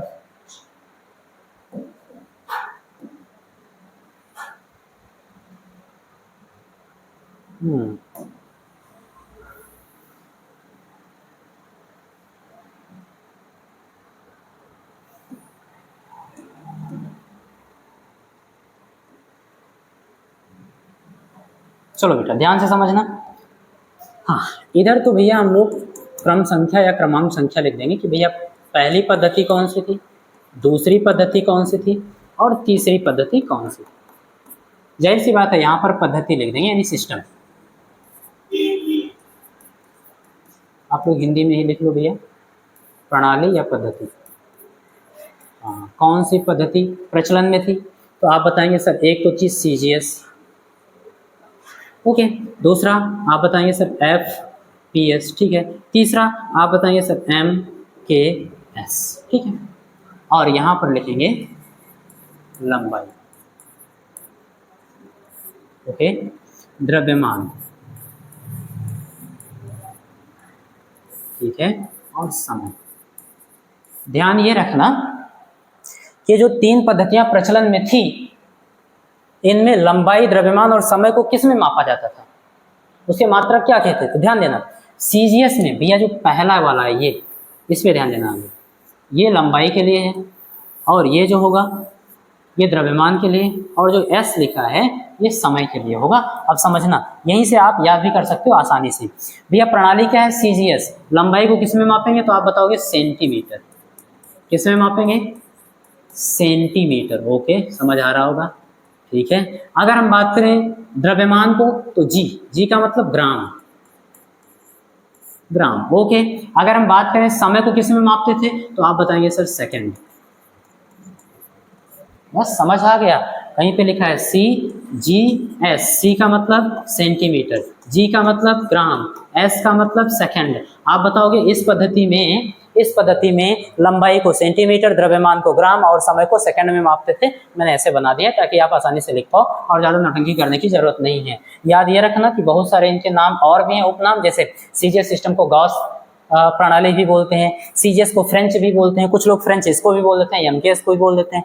अच्छा, FPS फुट पाउंड सेकंड को ब्रिटिश सिस्टम बोला जाता है, बात समझ आ रही है। इसको मीट्रिक सिस्टम भी बोलते हैं, तो थोड़ा उल्टा सीधा है उपनाम, इसलिए जिससे हम लोग को समझना है वही चीज लिखेंगे, बस दूसरे वाले नाम पे जाने की जरूरत नहीं है, ओके, ठीक है। FPS भैया F लंबाई को किस में मापेगा, इसमें फुट, तो इस सिस्टम में लंबाई को फुट में मापा जाता था, ओके। और द्रव्यमान को किस में, तो आप बताएंगे सर पाउंड। आज भी आप देखिए केक वगैरह लेने जाइए तो किस में बताएगा, पाउंड, क्योंकि ब्रिटिश सिस्टम है। बात समझ में आ रही है, 1 पाउंड, 2 पाउंड, 3 पाउंड, वो भी द्रव्यमान का ही मात्रक है, क्लियर। ऐसे याद कर सकते हो, अप्रॉक्सीमेट, लगभग याद कर सकते हो कि जो 1 पाउंड होता है वो 453-54 ग्राम के आसपास होता है। बात समझ में आ रही है, ओके। अगर हम बात करें समय की, हाँ, तो समय को भैया इसमें भी सेकंड में ही मापेंगे, ठीक है, ये भी समझ आ रहा होगा। उसके बाद बात करते हैं MKS सिस्टम की, तो लंबाई को मीटर, M का मतलब मीटर, द्रव्यमान को किस में मापेंगे, तो आप बताओगे सर किलोग्राम में माप लीजिए। भैया हम नहीं माप रहे हैं, ऐसा उस समय था, ओके। समय को सेकंड, तो एक चीज तो पता चल रहा होगा कि समय को सब लोग किस में मापते थे, सेकंड में ही मापते थे, तीनों पद्धतियों में। बस यहाँ लंबाई और द्रव्यमान में अंतर था। ये देखकर पता चलता है उस समय ज्यादा ज्ञान किसका था, मतलब किन भौतिक राशियों के बारे में था, तो तीन, कौन कौन सी, लंबाई, द्रव्यमान और समय, लंबाई, द्रव्यमान और समय, इसलिए इन्हीं तीनों के मात्रक प्रचलन में थे। इनके बारे में वो जानते थे, लंबाई मापना जानते थे, द्रव्यमान मापना जानते थे और समय मापना जानते थे। अब बात हम लोग कर लेते हैं SI सिस्टम की। इसकी बेटा SI सिस्टम की बात कर लेते हैं। तो सबसे पहले याद ये रखना है कि SI सिस्टम जो होता है बेटा, पहला चीज याद रखना, यह MKS का विस्तारित और सुधारा हुआ रूप है।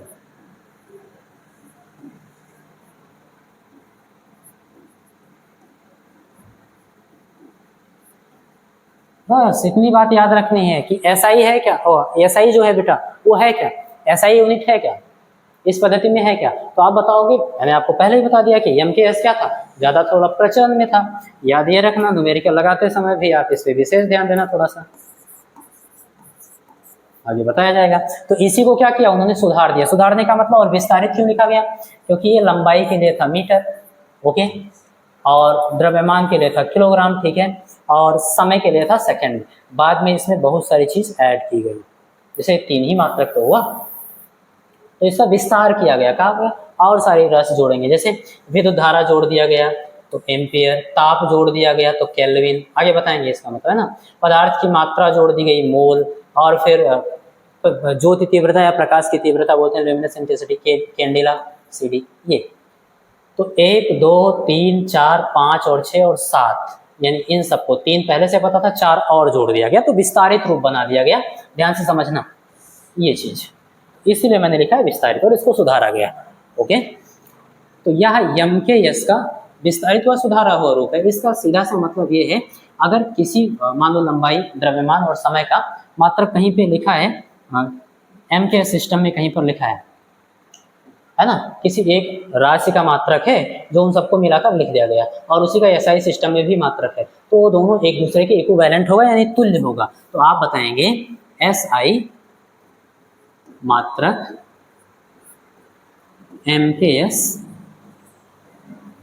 मात्रक के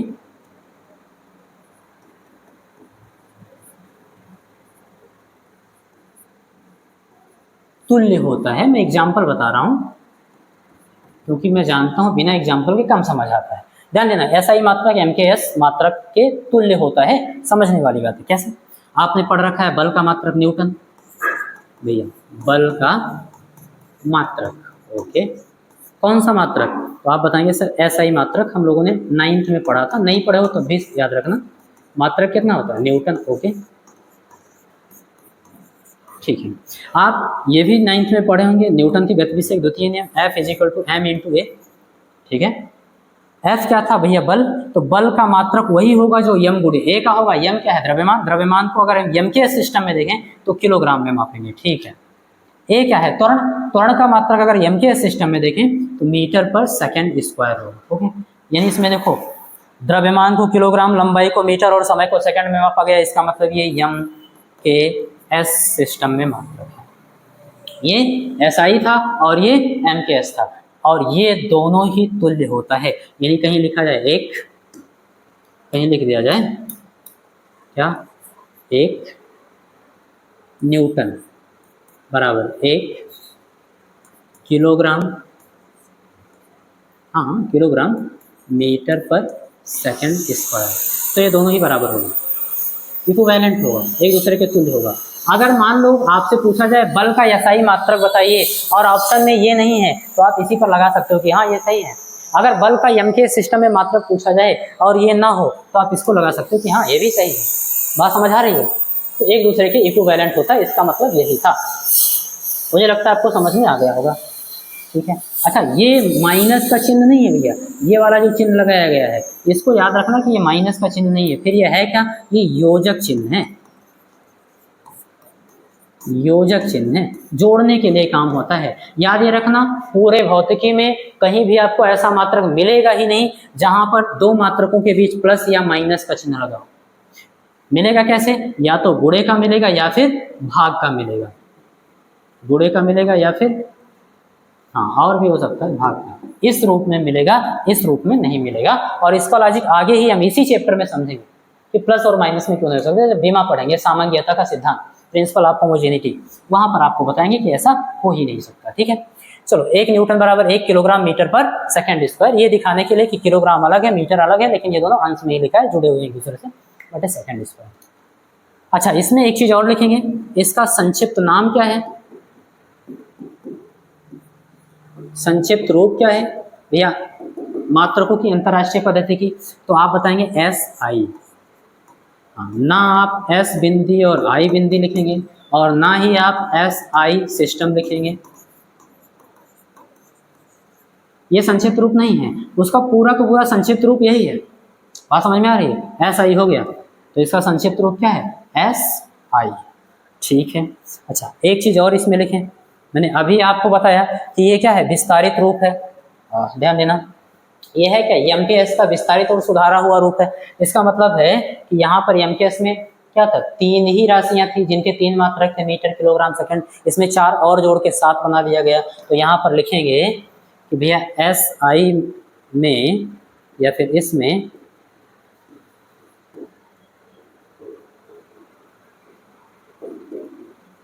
इसमें सम्मिलित किया गया। ठीक है, किसका किसका सम्मिलित, किसको किसको सम्मिलित किया गया, ध्यान दें। तो आप बताएंगे सर 7 मूल मात्रकों को, किसको बेटा, 7 मूल मात्रकों को, ठीक है, ओके, और 2 पूरक मात्रकों को। हाँ, अब मूल मात्रक क्या होता है और पूरक मात्रक क्या होता है, इसको हम लोग अगली क्लास में समझेंगे, ठीक है, और बढ़िया से समझेंगे। और उसी में हम लोग फिजिकल क्वांटिटीज का वर्गीकरण भी पढ़ेंगे, क्लासिफिकेशन भी पढ़ेंगे, वहीं पर मूल मात्रक, पूरक मात्रक, व्युत्पन्न मात्रक, ये सब क्या होते हैं, सारी चीजों को अच्छे से समझेंगे। तब तक आप इसको बढ़िया से पढ़िए और रिवाइज करिए। अगर ये बढ़िया से समझ में आ गया तो आगे और बढ़िया समझ में आएगा। Thank you. और मुझे ये भी बताना क्लास कैसे लगी कमेंट बॉक्स में। अगर आपको अच्छी लगी तो अपने दोस्तों के साथ जरूर शेयर करें।